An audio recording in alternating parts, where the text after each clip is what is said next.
بسم الله الرحمن الرحيم.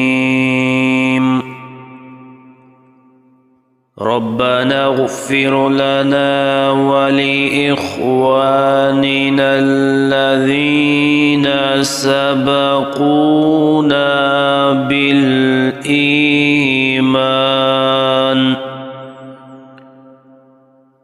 ولا تجعل في